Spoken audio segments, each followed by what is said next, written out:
మెదక్ కామారెడ్డి వరద ప్రవాహంలో ఇబ్బంది పడుతుంటే ముఖ్యమంత్రి మూసీ సుందరీకరణ ఆటల పోటీల అంశంపై రివ్యూ చేస్తున్నారని మాజీ మంత్రి హరీష్ రావు ఫైర్ అయ్యారు.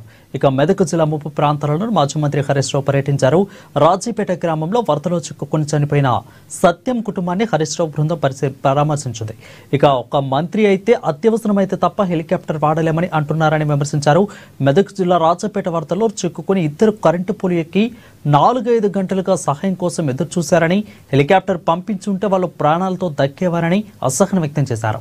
చనిపోయిన 2 కుటుంబాలకు దాదాపు 25 లక్షల ఆర్థిక సహాయం అందించాలని డిమాండ్ చేశారు హరీష్ రావు.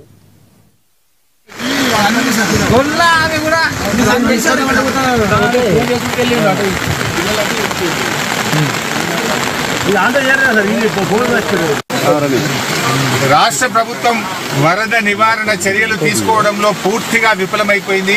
ముఖ్యంగా ఈరోజు ఈ ఫెయిల్యూర్ అంతా కూడా రాష్ట్ర ముఖ్యమంత్రిది, రాష్ట్ర ప్రభుత్వాన్ని.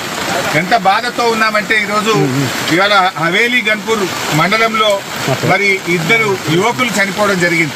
వాళ్ళ పిల్లలు, ముఖ్యంగా 2 పిల్లలు గురుకుల పాఠశాలలో చదువుతున్నారు. వర్షాల వల్ల గురుకుల పాఠశాల లీక్ అవుతా ఉంది, మీ పిల్లల్ని తీసుకుపోండి అని ప్రిన్సిపల్ ఫోన్ చేస్తే పిల్లల్ని మెదక్కు పోయి తీసుకొచ్చుకుందామని బయలుదేరి మరి ఆటోలో నడుపుతున్నటువంటి యాదగౌడు, ఆటోలో కూర్చున్న సత్యనారాయణ ఇద్దరు కూడా ఈ వరదలో ఆటో కొట్టుకుపోయి చనిపోవడం జరిగింది.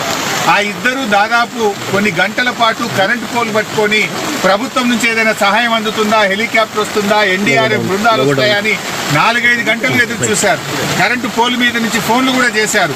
కానీ కలెక్టర్ గారు కానీ జిల్లా యంత్రాంగం ఎవరు స్పందించలేదు. మధ్యాహ్నం 2 తర్వాత కరెంటు పోల్ కూడా వరద ఉధృతికి పడిపోయి ఆ వరదలో కొట్టుకొని ఆ ఇద్దరు కూడా చనిపోవడం జరిగింది. అంటే ఇది కేవలం ప్రభుత్వ వైఫల్యం. నిన్న ఒక మంత్రి గారు మాట్లాడుతూ అంటాడు, హెలికాప్టర్ అంత అవసరమైతే తప్ప వాడద్దట. మీరు మాత్రం పెళ్లిళ్ళకు వాడుండ్రి, బీహార్లో రాజకీయాల కోసం వాడండి, మీ సొంత కార్యక్రమాలకు వాడుకోండి.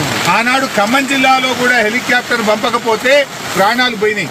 ఇవాళ మెదక్ జిల్లాలో కూడా సకాలంలో హెలికాప్టర్ రాక ప్రజల ప్రాణాలు పోయినాయి. అంటే ప్రభుత్వం ముందస్తు చర్యలు తీసుకోలేదు. నిజాం సాగర్లో ఈ వరద ఉధృతిని చూసి గేట్లెత్తి ముందుగానే నిజాం సాగర్ను ఖాళీ చేసి ఉంటే